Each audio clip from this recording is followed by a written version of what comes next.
And now it's time for 2 hours of hunting and fishing and all things related to God's great outdoors. It's the Hooking Up and Tracking Down Show, starring Gary McCoy, an all-around outdoorsman with a CMA Award for Best Personality in Radio, and who has made a career out of what got him in trouble in school, talking. Mike Eccles, the Boss Tournament Trail Director and duck hunting guide with years of outdoors knowledge, who's not afraid of letting the lack of facts get in the way of telling a good story. And last but not least, Daiwa and Ranger Pro Steve Graff, a former two-sport athlete from Northwestern State University, who has a great reputation among tournament anglers for catching dinks. So sit back, relax, and enjoy the three wise men of the outdoors and living legends, Gary McCoy, Mike Eccles, and the one and only Steve Graff. Take it away, guys. Well, here we are. Yeah, we were supposed to be live at Silver Star Smokehouse. We actually were there, and I feel robbed because I had my taste buds set. Yeah, and then we for brought Silver this Star flyer with us. Yeah, and let me tell you what, David Alvis and the gang at Silver Star are just doing it right every time you turn around. We had some technical difficulties. We were not able to complete that broadcast there.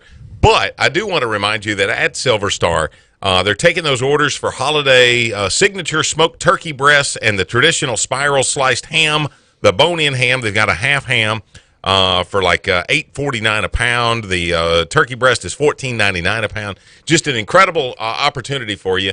And, I just want to let him know, David know, that, it's relationships like with him and Lee and B.J. Davis and the gang at Bellevue Meat Processing, Chris and Carla Nesbitt. It's you people that make this work for us because obviously, this is a for-profit industry.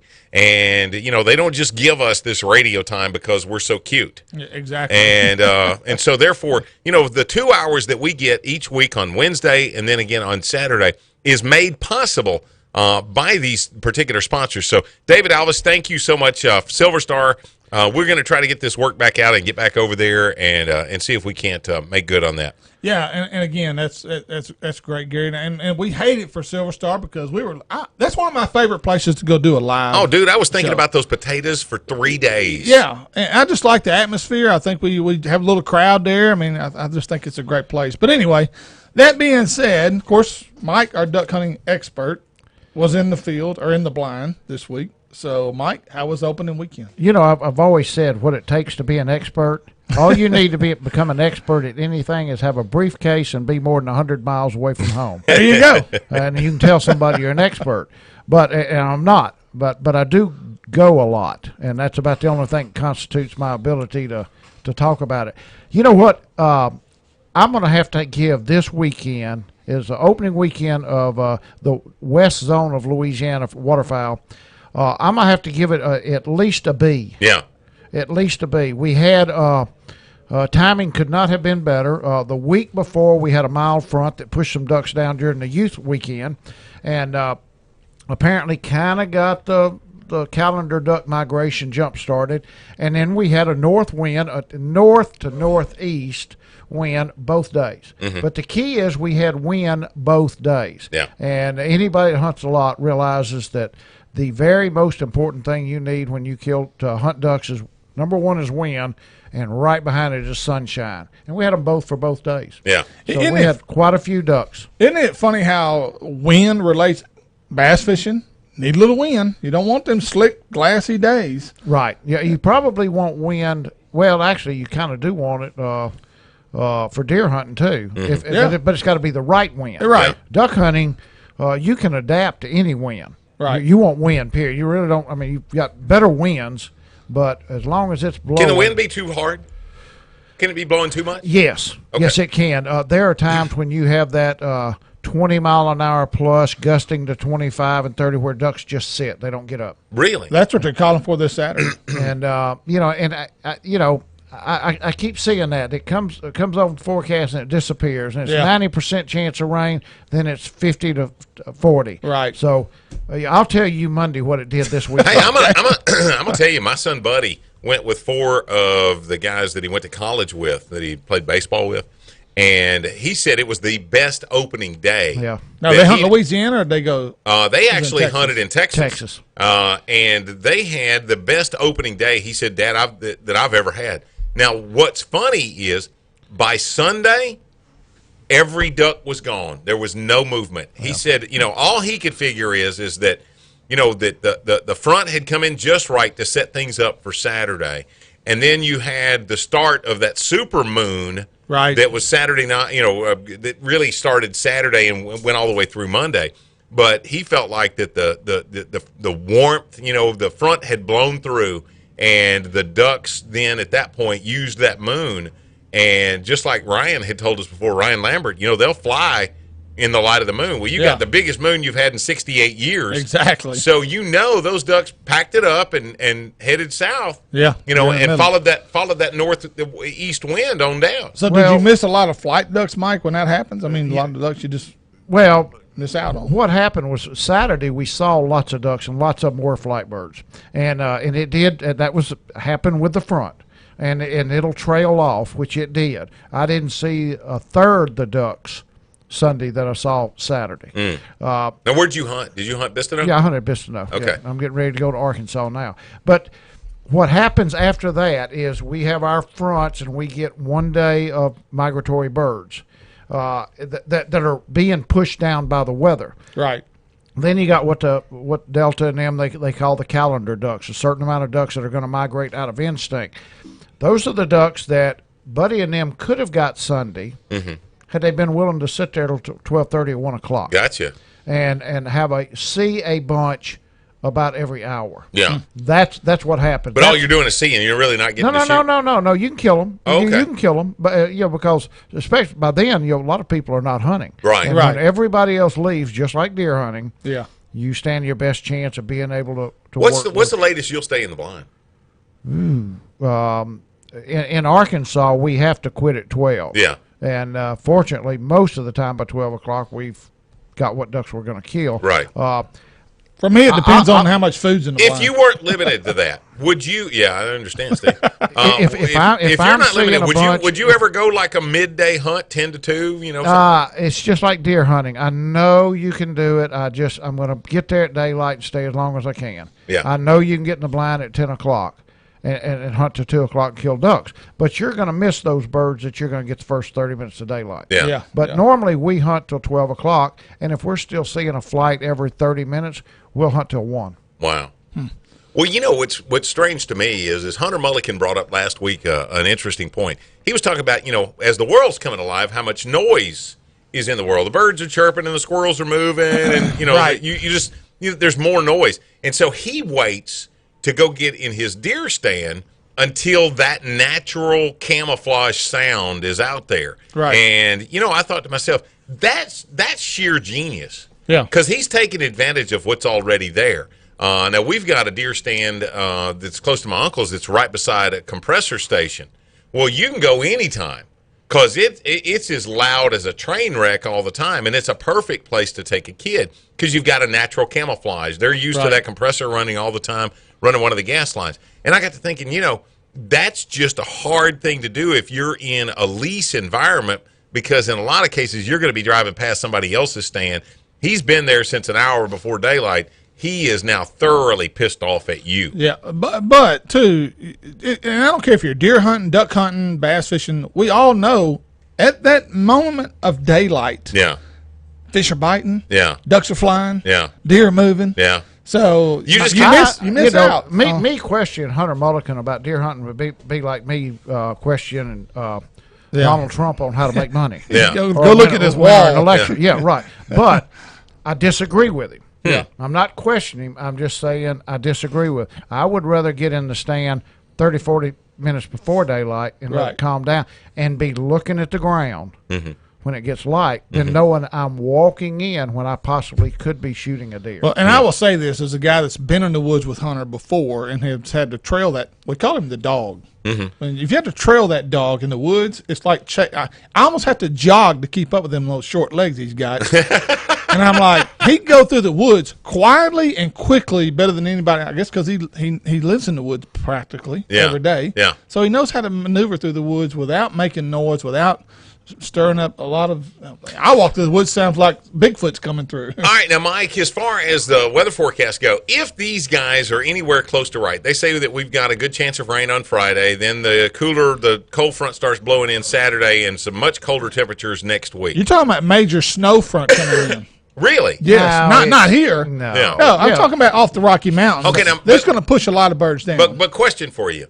Should those cards fall just like that's predicted, is this next week a week to take vacation? Absolutely. Yeah. Absolutely. I mean, we once again, I push for an early duck season in the West Zone. I think it ought to be the first Saturday in November, possibly the last Saturday in October. Mm-hmm. You've got to be on the water every day of the hunting season and 2 weeks before to see that and believe it. So there's people out there that are rolling their eyes, and you're entitled to your opinion if you just don't want to be right. But don't listen to this show. This year we couldn't ask for it to be any better. Yeah. As far as the weather went. A front opening weekend, Yeah. a front the second weekend, a front the opening weekend of Texas season, a front the opening weekend of the Arkansas season. Mm-hmm. It is like somebody finally put me in charge and all the stars are aligning. Hey, a little hint for you. This is something Buddy actually got a warning on this. But if you're going to hunt in Texas, he said he's never once been asked before for his hunter's ID card in Louisiana, because you have to hunter's safety card. Hunter's safety Okay. card in Louisiana. But if you're hunting in Texas, that is one thing that they will require of you, is that you've got that hunter safety education card with you. Right. So they gave him a warning and said, if you make sure that you take a picture of this and you send it to this, then then you're okay. But don't get caught again without your hunter safety. I've had a card. hunter's education card since the early '80s because Colorado required it for out-of-resident hunter. Yeah. Not because I had to have it in Louisiana. They didn't trust anybody that wasn't from there. That's right. So I had it. That sounds kind of I Donald had the Trumpish, doesn't same it? card for Yeah. 30-something years, and it has been in and out of my billfold and in and out of the lake and in and out of the wash machine so many times that it was almost illegible. Yeah. I went online, which I'm not good at, Yeah. and ordered a new. I'm just telling this for people. You Yeah. go online You going where I was going to go. and get a replacement card for your hunter's education, and it comes in a hard. It's not the paper. It's almost like a piece of plastic. It's all like credit card. Costs you nothing. It's not as thick as a credit card, Right, but it's right. about the same material. Exactly. So you guys that have had one for a long time and it's starting to fade and the ends are turned up on it, sit down at the computer and type in Louisiana Wildlife and Fisheries and just find it. I found it. Anybody can do it. Get you a new card. Yeah, I can make it. Let's go. LDWF.com. Okay, little announcement here that Eccles doesn't even know that I'm going to mention, but I know for a fact that he's involved in this. Our good friend Jordan Bates, John and Terry's son, Yeah. he let me know that the North Dakota Athletics Whoops. Department I know what it is now. is doing a sportsman's giveaway rifle. Check this out, Steve. Every day in February, they have got a huge raffle prize that they are going to give away. Right. All right. And this there's guns almost every day. There's bows almost Several every day. schools do that now. Yeah. Well, this thing is huge. Raffle tickets, I think, are $50 each. They're on sale now. I'll give you the name and the phone number to get a hold of it. But one of the prizes, actually two of the prizes, one is a half-day guided squirrel hunting trip with the one and only Mike Eccles. No. Yeah. No. Read What it is- again. That's what it's saying. No. There is a... Michael. Oh, okay. Michael. My son okay. is the squirrel Well, dog. there is Yeah. a 4... Is it a half day? Yeah. Half day? Is it a duck hunting trip or a fishing trip. Fishing trip from Mike Eccles. Yeah. So Michael Eccles is putting up the squirrel hunting trip, Right. which as much as Mike brags on Michael's dog, that's going to be that's a done deal. Well, that's a treat if you've never hunted behind a dog on squirrel hunt anyway. And then to get to go fishing with Mike, that's kind of an awesome prize. They've got Ruger M77s. They've got a cash prize of $250. Literally a drawing every day for the entire month of February. And if you are interested in getting tickets on this, you can call Michael Murphy Write this down. I'll give you a second. Get a pencil. All right. 286. Michael Martin Murphy. Pencil. Michael Murphy. 286-7933.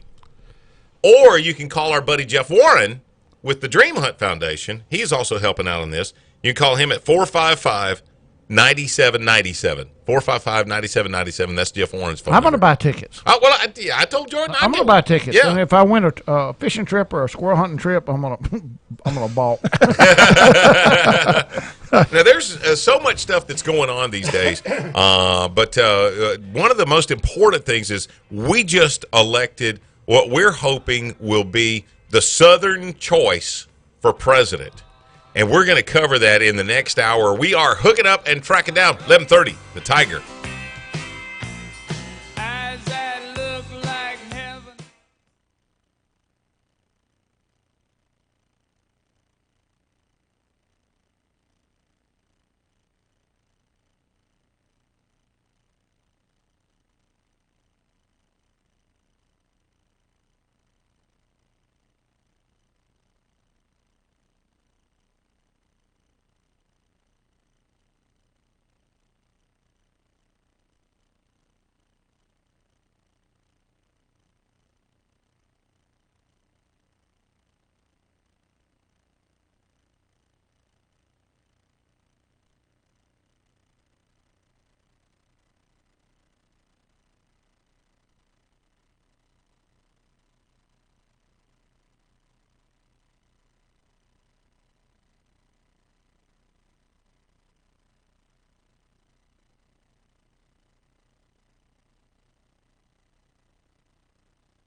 Welcome to Hour 2, and thank you for tuning us in today. This segment presented by Scott Starks and Jason Gill with Air Systems LLC of Shreveport, Ranger Boats, and Silver Star Barbecue, the best barbecue west of the Mississippi. Now here are three guys who know great barbecue: Gary McCoy, Mike Eccles, and Steve Kraft. Hey, thanks a lot for tuning in. We are hooking up and tracking down. This segment brought to you by Bayou Outdoors Super Center, Steve Nichols and Specialty Track Code, Defunk Odor Eliminator Wipes, and Redneck Reflections Taxidermy. And folks, if you're looking for a fine Louisiana cuisine, make the short drive to downtown Natchitoches, Louisiana. Check out the Landing Restaurant on beautiful Cane River. The Landing Restaurant is focused on providing high quality service and customer satisfaction. They will do everything they can to meet your expectations. With a variety of offerings to choose from, we're sure you'll be happy dining with us at the Landing Restaurant. Don't forget to like us on Facebook, get the daily specials and info. Make your reservations by calling 318-352-1579. That's 352-1579. The Landing Restaurant in Natchitoches, a tradition in excellence. Okay, the big question this week is why does the South have a different perspective on the election results versus the rest of the country? And you know what? We are obviously very conservative men. Amen. Christian men. We believe in the Second Amendment. Right. We believe in communing with God. And, we believe in Hillary's rights. Exactly. Yeah. We believe she has rights. She has rights. She does. But we also believe Right that wing. my biggest thing was I don't understand how, especially a woman, and it's her body, and I'm fixing to go into abortion here, but I don't understand how a woman could look into a camera and say it's okay to abort a baby the day before its due date. At no point would I think that it was okay, but how can you look at a camera with a straight face and say, I know that, full term is tomorrow, but I've decided today that I want to end this pregnancy? Well, How could any woman I think you'll find very support few that? people that want to disagree with that. Their problem with it is they want the say-so to decide for themselves since it's their body. That's their argument. Well, they want the say-so. how come this is then, Steve? How come if I shoot or strangle or kill a woman who is pregnant, and in her death, the infant growing in her womb also dies? If that's not an infant yet because it's not yet been delivered, why am I charged with 2 counts of murder? Yeah, good point. Good point. You know, if they had, if they don't- the law went in that direction, they would have to change that. The law's already there. Yeah, The law's already there. it's a double homicide. The point that I'm making is that woman, according to Hillary, the way the Supreme Court ruled in Roe versus Wade, is that child can be aborted the day before its due date. And I don't understand how any woman who has ever given birth has ever loved, whether she gave that child up for adoption, but if she's ever looked into that child's eyes, how could a woman support that idea? I'm not a woman. I've never been a woman. I'm never going to be able to give birth. Well, it goes against maternal instincts, period. I mean, I don't, and I don't know if that's a Southern thing or if it's a Northern thing, but I will say this. It was predicted early on that Louisiana was going to own Trump. Yeah. Which it did. Right. We got all of our 8 whopping electoral votes headed in that direction. But Caddo Parish voted for Hillary. Really? Yes. I didn't realize that. Yep. Now tell me this, Steve. I'm embarrassed to say that. You've actually done some speculation into this.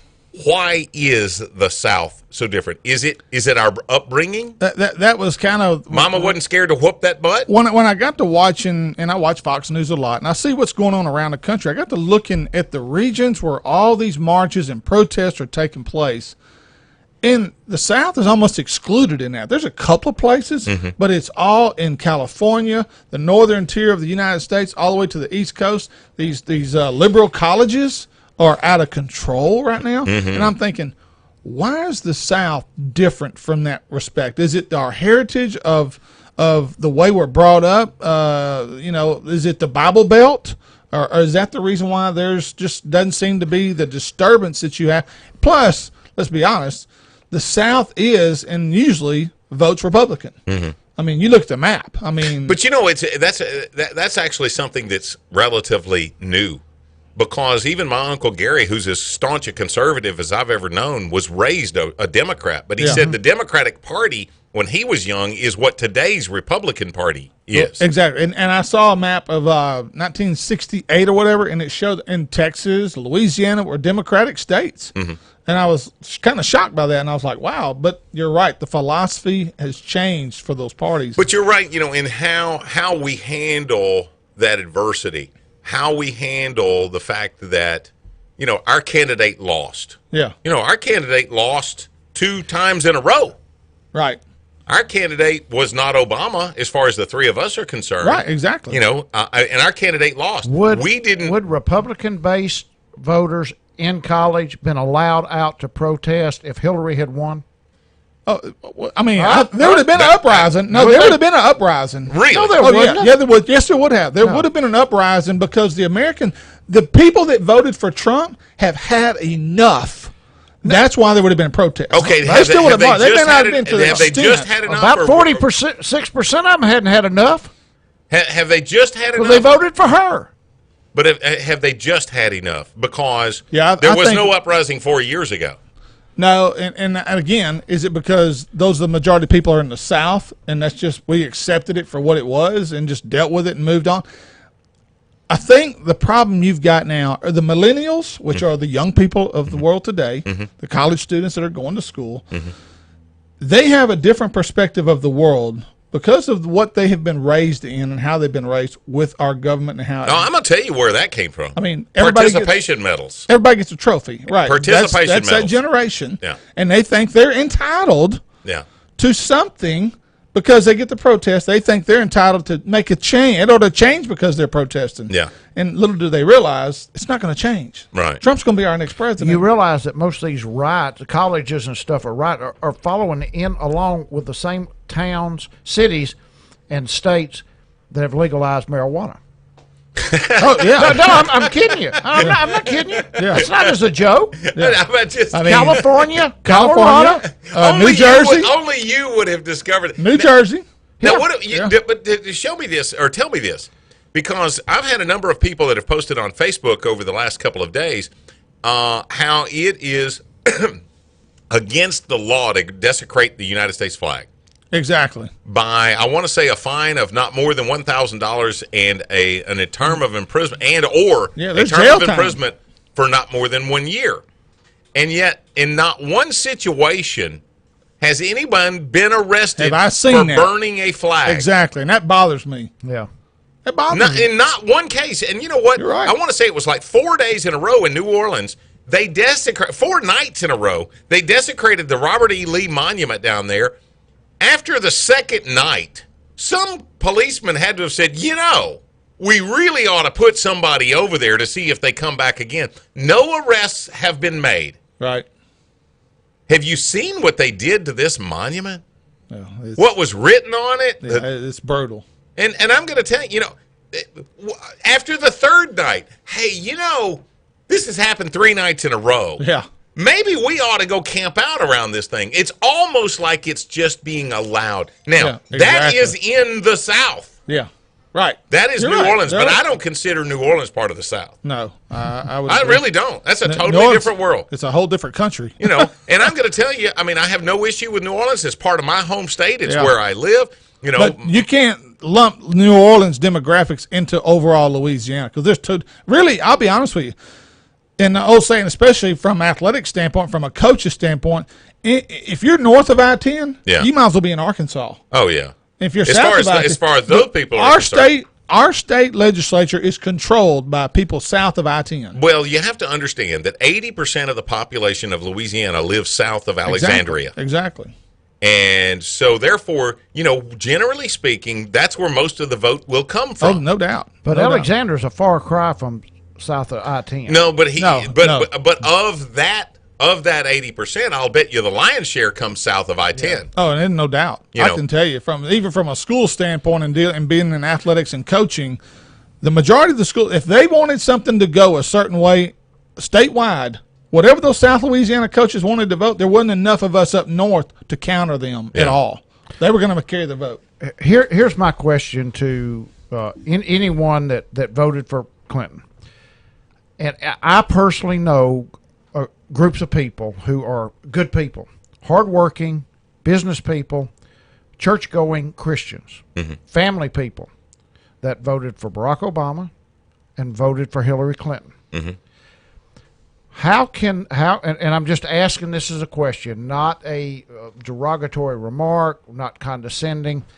How can you be that person that I just mentioned, God-fearing Christian, family, business? How can you do that and support a person who's opened our borders to the Muslim immigrants who will drag you out in the street and cut your head off with a sword for carrying the Bible or coming out of the church you just went to? Who will take your wife off the street for wearing a short skirt or looking one of them in the eye and stoning her to death? Who will grab your daughter or your granddaughter at 12 or 14 years old and rape and or marry her because that's what they believe in? That's their belief. I mean, nobody can deny that's their belief and that's what they do. Can you so blatantly believe that it will not happen here in the United States? They stand against everything that you stand for as a family person or a Christian, yet you vote for Hillary Clinton, who wants to open the doors for them to come in. I mean, I'd give you anything if one of these people could just sit down and explain to me why I would vote for the woman who wants to. Okay, but go you got to get 'em. understand. It's the person that preceded her as to what they're really voting for. Then it's not Hillary. They're voting because they want to remain status quo. They don't want things to change. They wanted. That's why they would. That's why you would vote for Hillary. See, that because you want for status right, quo. right. What Steve is saying is exactly what it's all about. Trump stood for change. Right. Exactly. Hillary stood for Which status was Barack quo. Obama's, That's Obama's platform. Exactly. That's how he convinced And the you young people voted, to vote for you him. voted him in for change. Exactly. But it Well- was for a liberal change. It wasn't for conservative change. One of the things that has concerned me most is that This is still a hunting and fishing show, isn't Yeah. it? Yeah. Okay. But one of the Right. things that's concerned me most is that all of a sudden our rights to bear arms truly were in a perilous situation. Right. And I'm praying that Trump, with both a Republican Senate and a Congress, can do something to solidify any further attempt at that right. I'm not going to disagree with you I'm totally. hoping he can do something that says, in no capacity can you disarm America. Yeah. Well, my opinion, I think that's overrated. Period. By the Democrats or by Republicans against Democrats. Mm-hmm. I don't think that their intention is to totally disarm America. I do.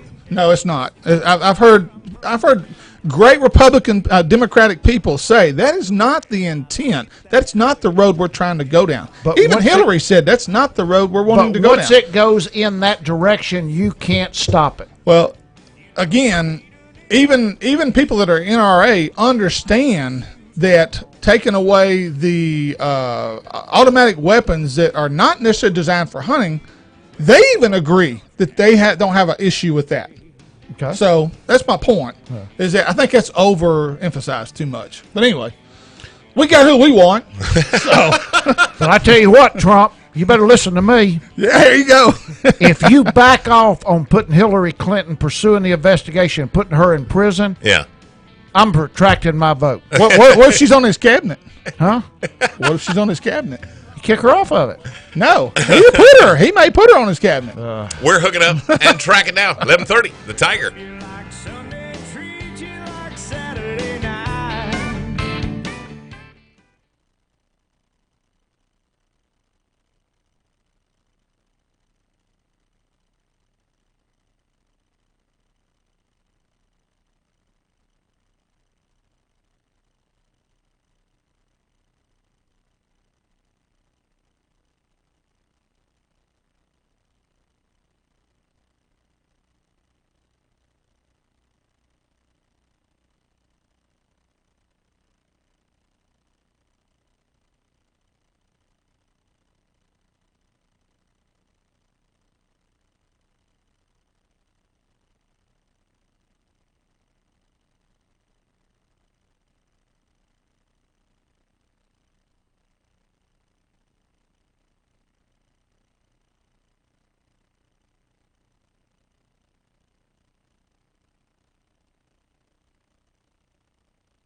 Today's show is presented by Daiwa Rods and Reels, the Red River Waterway Commission, and Davis Clothing and Outdoor, your outdoors apparel headquarters for Shreveport Bossier.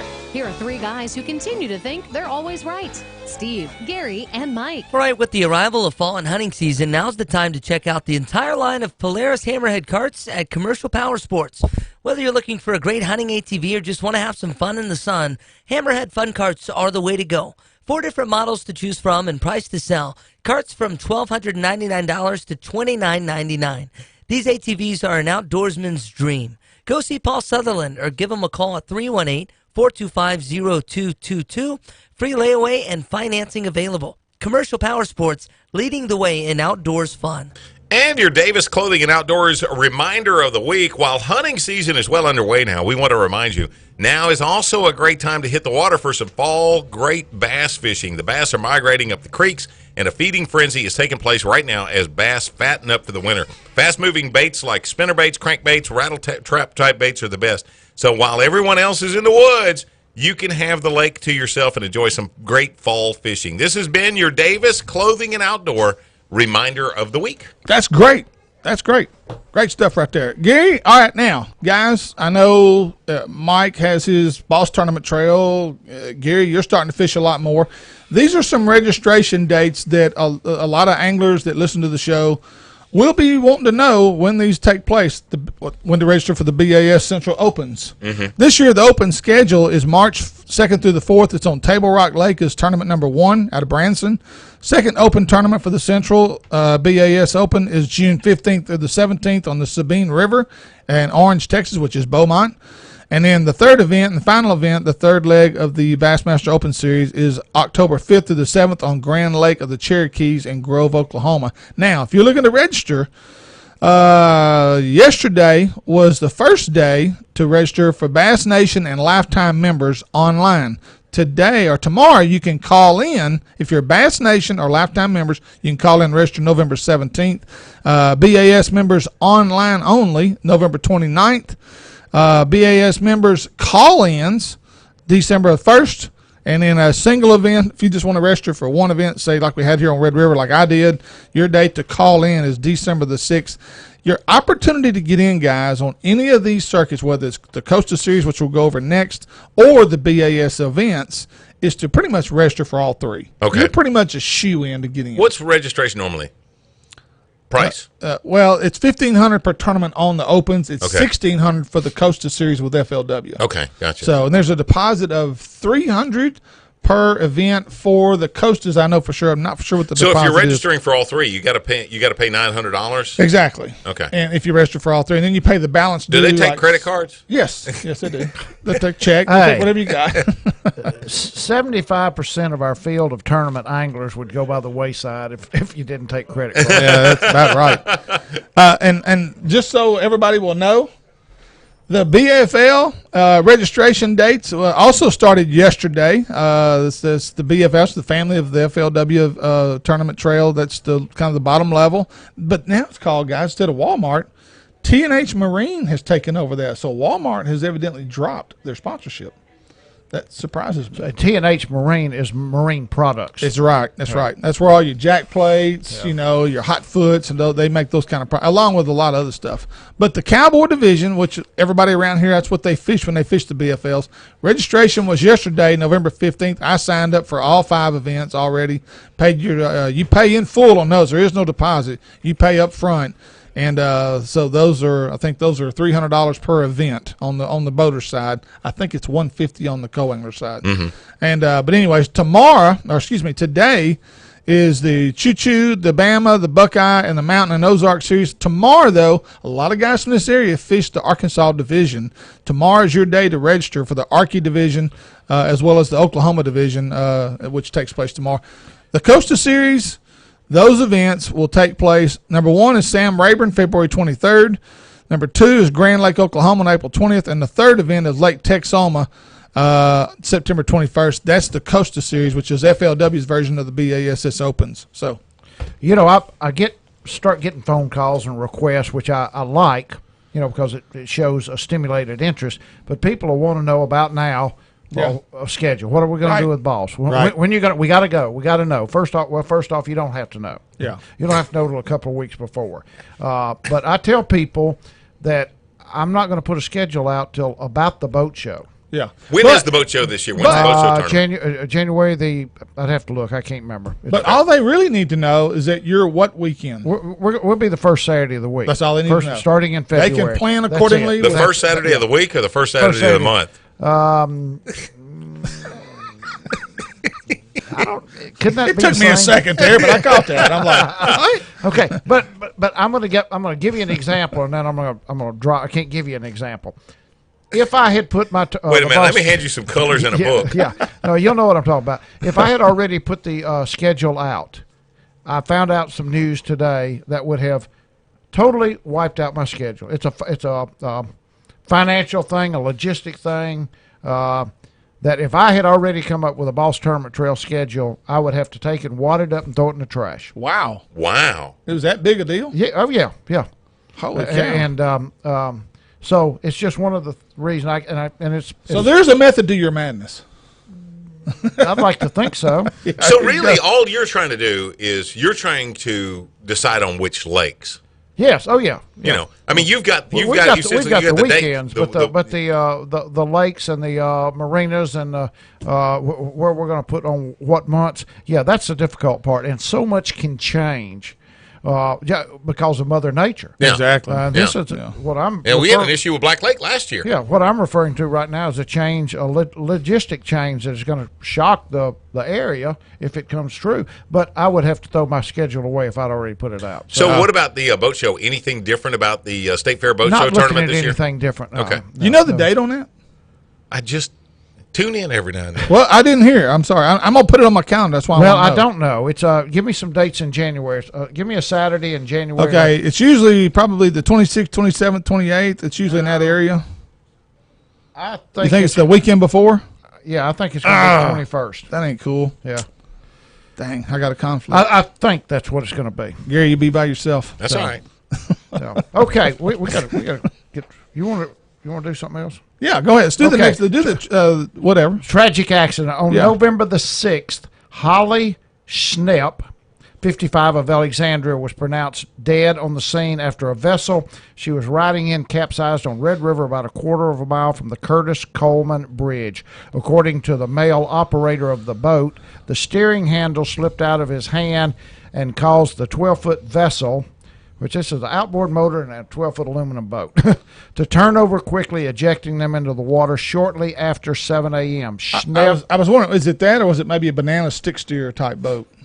You know, had the stick steer. It's a 12-foot vessel. It's an Yeah. aluminum boat with an outboard motor. Oh, okay. Yeah. And maybe a mud motor. Yeah, That's true. very well could be. Schnepp got caught under the vessel and could not resurface after they were in the water about 30 minutes. A tugboat crew saw them in the water and was able to recover them into a tugboat rescue vessel. The male operator and Schnepp were then transported to the bank where Acadian ambulance was waiting. LDWF agents, along with the Pineville Fire Department, Police Department, Rapides Parish Sheriff Department, was on the scene at the Acadian ambulance around 7:45. Schnepp was unresponsive and pronounced dead on the at the banks of the river. The male operator was conscious and brought to Rapides Regional Hospital for minor injuries. LDWF will be heading up an investigation for the fatal boating accident. Schnepp and the male operator were wearing personal flotation device. Schnepp's body was turned over to Rapides Parish to determine the official cause of death. That brings me to something I saw on the computer this morning. A boating accident. A boat sunk somewhere in the world. I don't know where it was at. It wasn't on Red River. An ocean vessel sunk, turned upside down to the bottom of the ocean. They sent divers down 3 days later. There was 12 people on the boat. 3 days later, they got into the vessel. A diver saw something move, surfaced into like a kitchen area, and found the cook alive in Wow. a 4-foot air pocket. Wow. Holy. And had 3 survived days. on that air for 3 days. Yes. Wow. His eyes were as big as saucers. They were the diver was filming underwater cameras. He filmed it as he surfaced, and this man, the cook, was backed up against the wall with his head above water, chest above water. Good God. 3 days. Wow. Man, wasn't his day, was it? I'm telling you, it wasn't his time. Wow. At least 4 sightings of black bears been documented on game trail cameras between June and late August in the East Texas counties of Bowie, Red River, and Smith. Just right across the line. Wildlife worked with the Texas Parks and Wildlife Department. They confirmed the sighting, speculate the bears, which appear to be young males, are looking to establish their own new home ranges and likely dispersed from Oklahoma, Arkansas, where bear numbers have increased in recent years. First confirmed presence of black bears in East Texas since September 2011. Breeding black bear populations have been absent from this region almost 100 years, but bears from Oklahoma, Arkansas, and Louisiana occasionally will migrate into the East Texas area. Bears eat mostly, or these type of black bears, eat mostly plant material.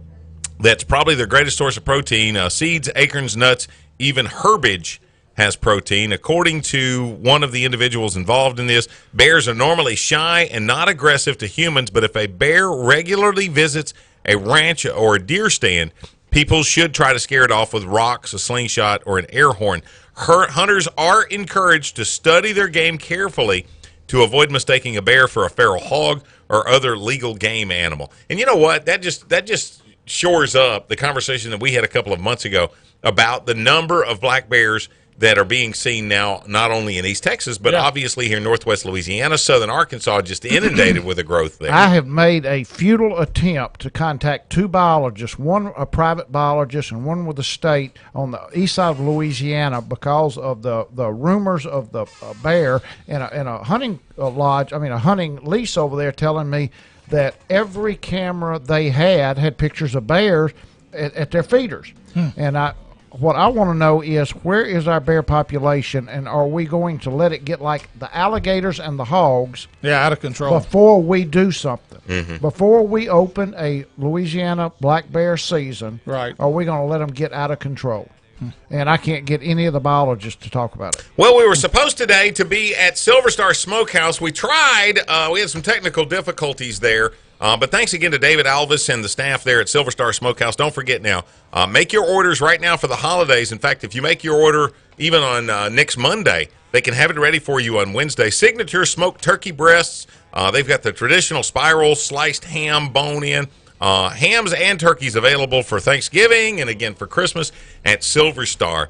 We didn't get to make it, but hopefully we will be back out there. We've got a whole bunch of free stuff to give away. Some of those brand new baseball caps that are just unbelievable. Yeah. We are. I hate that we're not there. Yeah. Well, we're supposed to be. Outdoor Outlaws is next. Yeah. Hooking up and track it down. 11:30. The Tiger. Not at Silver Star.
Just in case you missed part of today's show, tune in Saturday morning from 6 till 8 for more of what everyone just can't get enough.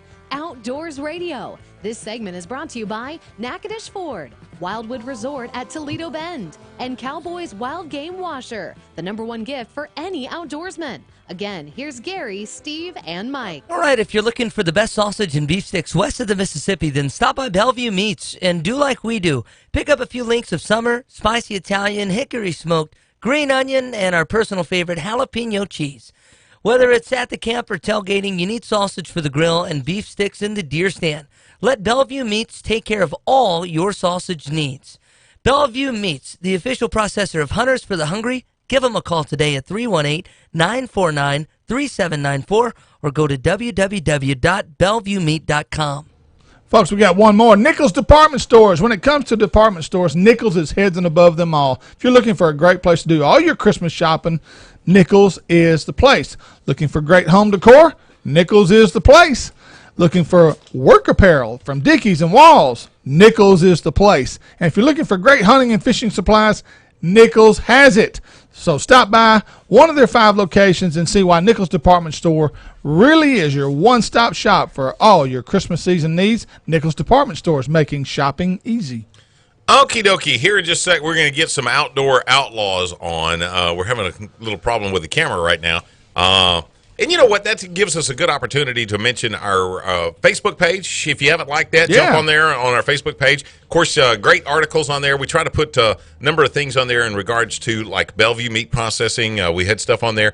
Send us those pictures of your big buck that you take. We've gotten a number of entries, into that. We don't actually have a contest. We need to do a contest, big buck contest one year. Yeah, we ought to. Any rate, but the website itself, HUTD.net, HUTD, hookuptrackdown.net. Check that out. We've got archived shows on there. All kinds of a lot of people are going there, guys, and watching some of our shows. Oh, I'm telling you, it's one of the things. Like if you're sitting in the deer stand and you've got a lot of time to kill. When you ain't killing nothing else. When you ain't killing nothing else because there ain't no deer left in Louisiana. Okay, now wait a second. I gave opening weekend of duck season a B, B plus. Now that we're about 2 weeks into it, grade the deer season. The deer, I honestly believe, like Chris Friday said, we do have a reduced herd right now. I finally started to see a few bucks. But overall, I'm going to say it's a C minus at the best. Okay. Yeah. C minus at the best. Okay, we do have some outdoor outlaws. As Bowie County game wardens arrived on the scene in response to a complaint about a truck and a trailer blocking a boat ramp, they noticed a boat had just pulled in and was in the process of being loaded onto the trailer. While making contact with the operator, the wardens observed an illegal fish shocking device on board with the wires still connected. During a subsequent search of the vessel and the truck, wardens recovered and released back into the lake 2 flathead catfish. They also found numerous devices used for illegal fishing, including a 4-bar telephone, wires, dip nets, a drill, voltage meter, and spotlight. All were seized as evidence. A meth pipe, narcotics, and a pistol were also taken as evidence from the vehicle. The 2 subjects were booked into the Bowie County Jail for fishing violations and drug charges. Okay, that's how I started fishing now with old-timey telephone. I didn't know it was illegal because I was 7 years old. All right, now tell me this. I don't even know how to do that. I've heard guys talk about I can tell you, I've been with my grandpa when he did it. Is it legal to do it in your own pond? Now, that I can't answer. I wouldn't know. It's what private. Do you think, Mike? It's private water. I would say if it is a private pond, and what constitutes that is you cannot have a ditch or stream or creek running into it or out of it. Yeah, right. Yeah, that makes sense. Well, that's what we got, and I'd love to see it happen. You take them 2 leads, you throw them in the water, and you crank that old-timey telephone as fast as you can turn that handle. Really? And they just... They come up, float to the top. Wow. Have your dip net handy. Well, just so you don't think that all the outlaws, crooks, and idiots are in Texas, Louisiana Department of Wildlife and Fisheries Enforcement agent arrested 2 men for alleged deer hunting violation November 3rd in Orleans Parish. Agents cited Ruben Ramos, 37, and Andre Cordoba, 40, both living in New Orleans, but from some other country, came over on a boat, for illegal discharge of a weapon and taking deer during illegal hours with artificial light. Again, agents received a complaint of 2 subjects hunting deer at night near a neighborhood in New Orleans East. Agents arrived on scene around 10:20 p.m. on November the 2nd and observed 2 subjects running into the woods and a doe deer and a button buck at the location the subjects were last seen. Guilty. Yeah. After a brief search for the subjects, agents found Ramos exiting the woods. After an investigation, Raymond squealed and told the agents where they could find Cordoba and where he lived. I'm not going down alone.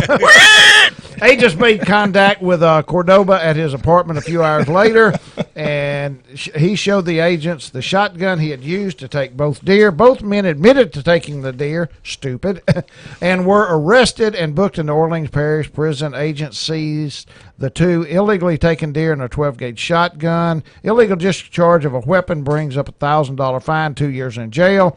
Taking deer during the illegal hours with artificial light carries $900 to $950 fine and up to 120 days in jail. Ramos and Cordoba could also face civil restitution for illegally taking the deer, totaling $3,249.22.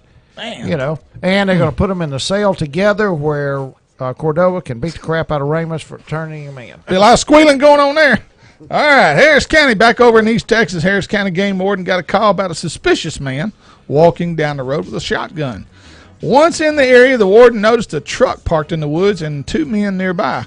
When asked, the pair said they weren't hunting, just enjoying the weather. A shotgun barrel sticking out of the pickup door window hinted otherwise. As he approached That's the not truck, a shotgun, it's a thermometer. We're checking the temperature. exactly. As he approached the truck, the warden noticed several dead squirrels in the bed of the truck. The warden also discovered a couple of freshly used meth pipes. That explains everything. Multiple charges were filed, of course. Okay, this situation right here, I don't know if any one of the three of us has ever not committed this crime. Uh-oh. Texas game wardens patrolling Borden County, opening day of pronghorn season, watching hunters, listening for shots in the distance. When they hear a shot come from behind them about 100 yards away, I mean, you know, they're listening off in the distance. Can you imagine that? They've got that little radar-looking little microphone detector out, and it's whirling around on top of the roof, and you know they've got all the cameras up, and they've got monitors everywhere, and all of a sudden 100 yards right back there, somebody shoots the gun on the road. When they turn around, they see a truck on a nearby highway take off at a high rate of speed. The wardens pursued the vehicle, eventually made contact. As they passed the area where the truck was previously stopped, the warden saw a dead rattlesnake in the road that appeared to have been shot. Suspects were cited for hunting non-game from a public roadway. Now tell me, I just had been cited. You see a snake in the road. Go ahead and write me a ticket. What about you, Mike? If I don't have a stick, I'm going to shoot him. If I'm walking. Yeah, I kill most every snake, but I don't know that I've ever pulled over. I just run over them. Oh, that's what I would say. Yeah. I would run over I don't him know first. that I've ever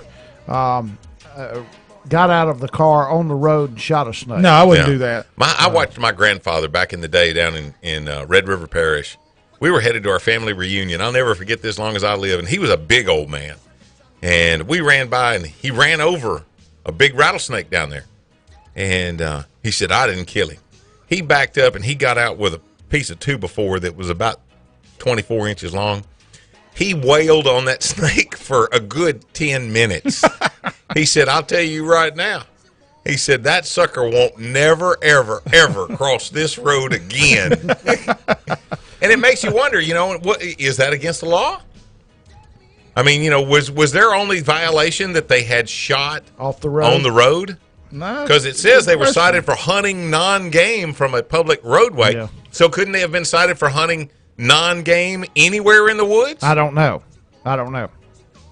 Is there a So special? you're not saying know the even if answer. they shoot in the woods, Well, it's just drawing out, and you know me with rules. I think it's more about shooting on the It highway. says the don't you? suspects were cited for hunting non-game from a public. from a public roadway. Well, I think it's the public roadway that got Yeah, them. but- But I mean, can you hunt non-game in your backyard? Can you hunt non-game in the woods? well, yes, Yeah. yes, because stuff that is not listed as game.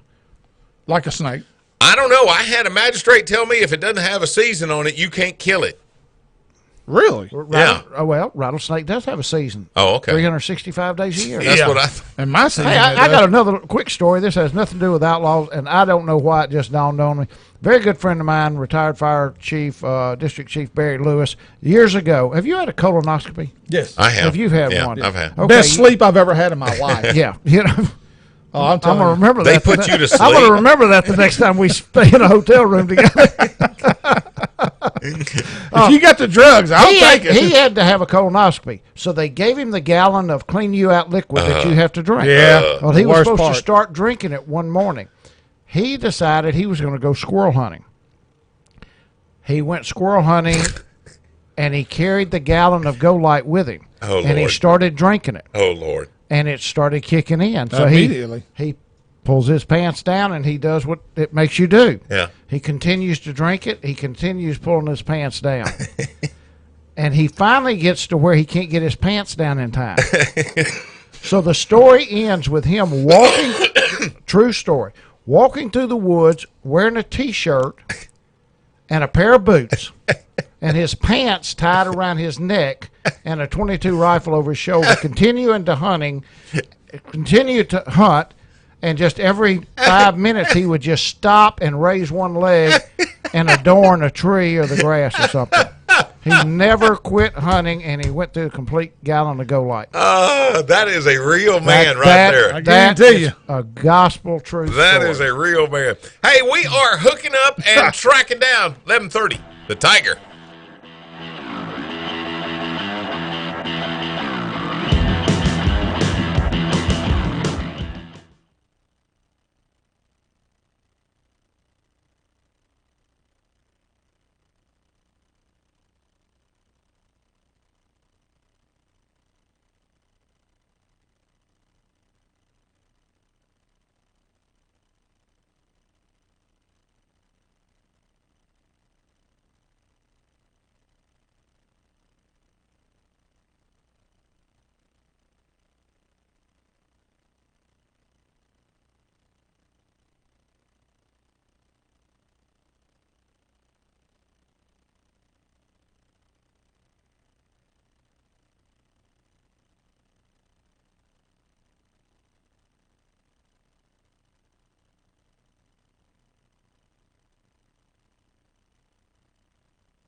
Woo! Only one segment left, folks. So like Donald Trump, let's give them our full support. This final segment is presented by The Landing Restaurant, along with Bon Ami Sports Bar of Natchitoches. Gamakatsu Hooks and Spro Lures. Catching fish is what we do. One more time, here's Steve, Gary, and Mike. And your Redneck Reflections taxidermy tip of the week. With waterfowl season underway now, there's a few tips that you'll need to know in order to get a great quality mount from Redneck Reflections taxidermy. Number one, when possible, cut the foot from a woman's nylon hose and slip the bird into it to help preserve the feathers. That's great. While she's not wearing it. Yeah. Yeah. Where do you find a stocking anymore? I don't know, man. I mean, think about it. Does Charlotte have a pair of stockings anywhere in the house? How would Remember I know? when I was younger? My wife does, but I don't know whether when I was younger, I mean, you know, you walked in there, your mama would say, "All right, give me this color egg." Remember the egg? Yeah, legs, but I egg? never was But they still wear pantyhose, same thing. Yeah. Old pantyhose, cut the foot out of it. But my wife She my didn't wife wear hadn't had pantyhose? pantyhose in 100 years. Number two, wipe any blood from the feathers of your fowl. Number three, never place the duck or game bird on any type of lanyard, as this will cause damage. Mike's got a kick out of He's just all of a sudden thinking about feathers on the fowl.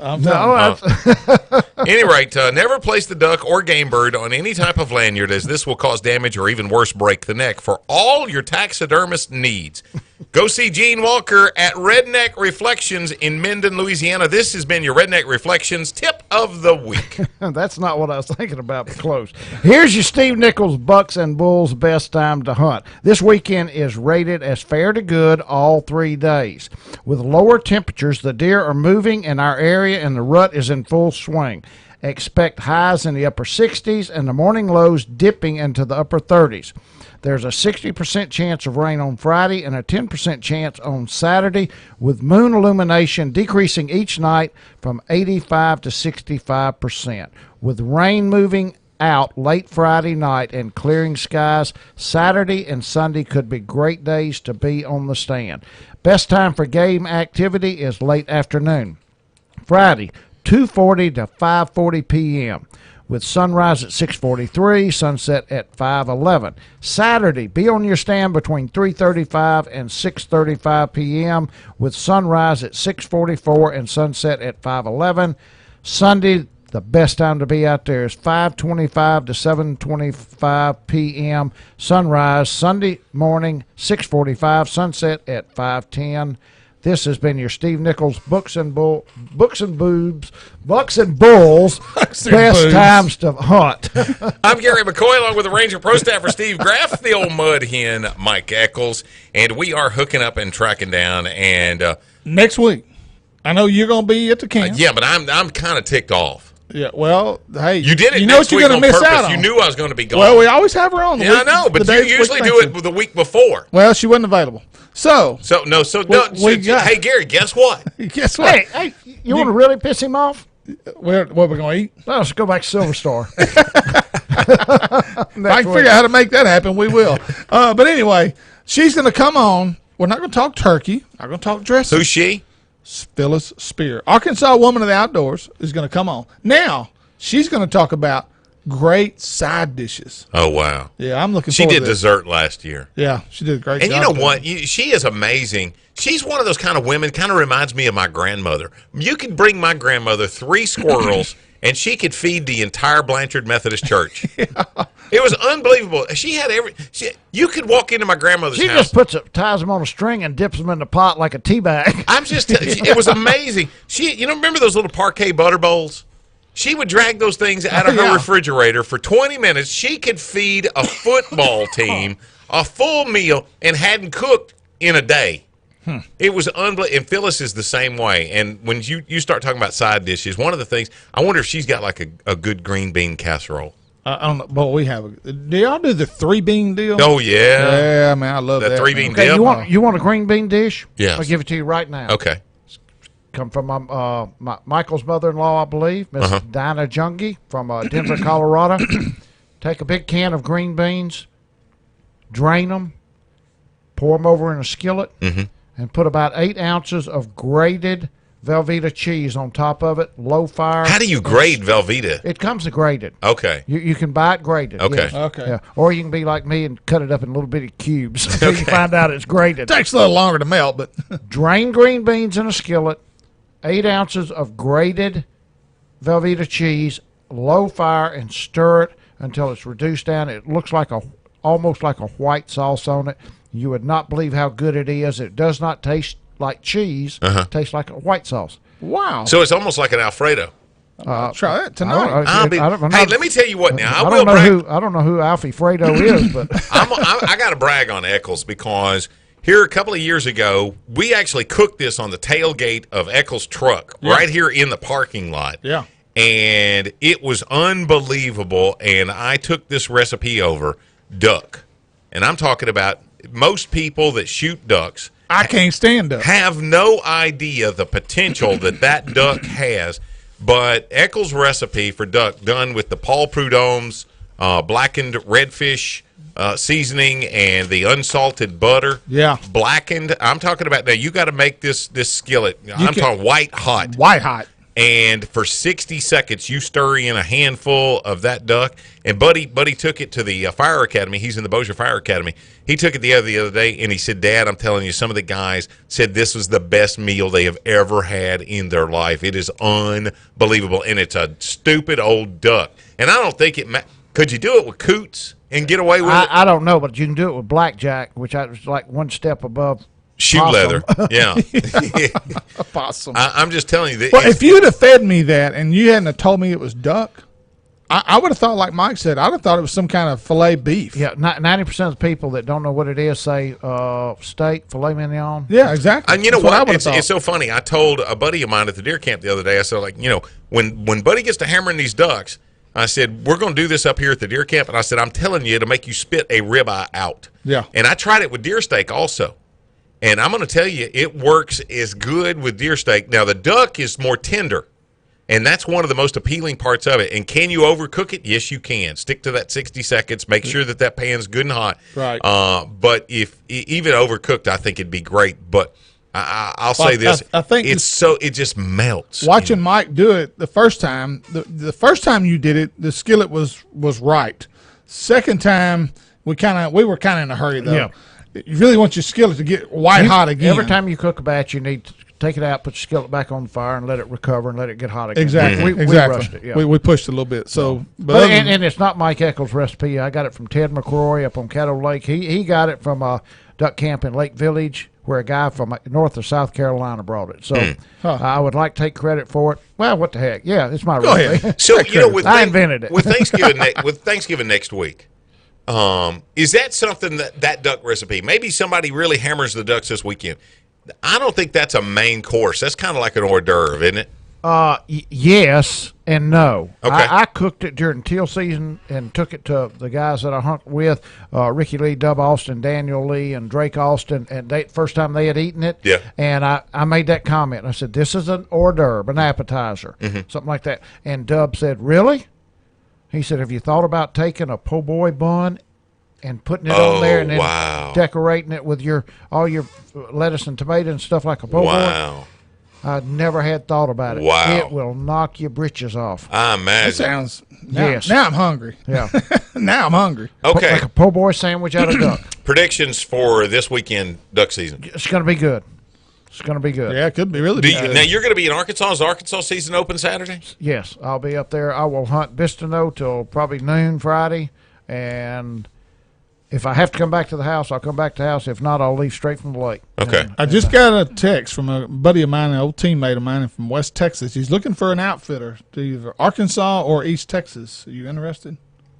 No, we're not doing any guided trips, but, Okay. but we can give him I the bet you name. Steve Yeah. Nichols knows somebody. Yeah, we'll find somebody. Because Steve with Bucks and Bulls, he's got the New Mexico, Colorado area cornered. I'll bet you he knows some other guides and outfitters in the East Texas area. No doubt. As far as deer season goes, now that That's the other reason it's going to be good.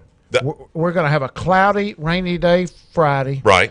and the first clear, high pressure day after the rain and the cloud is one of the best days to be on the stand. See what I'm hoping.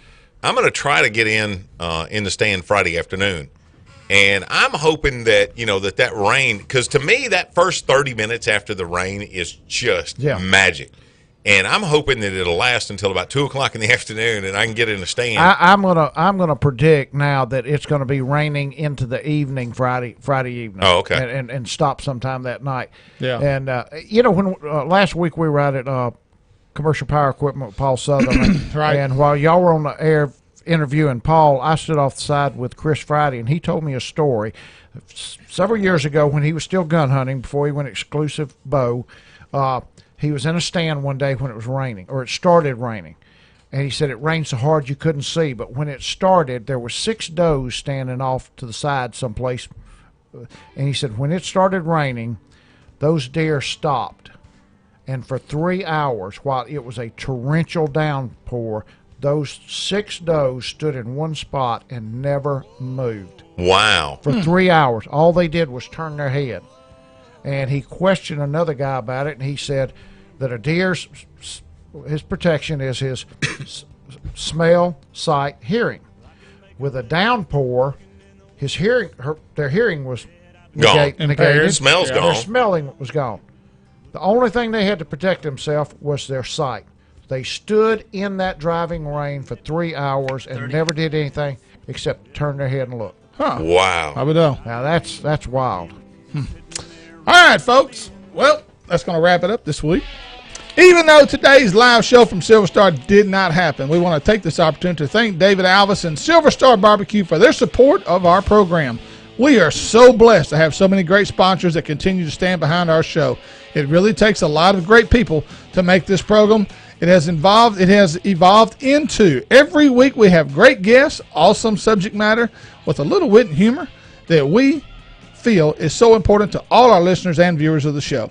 And as we head into the holiday season, thank you for tuning us in every week, whether it's on your radio dial or on your local cable network. Thank you for all your support.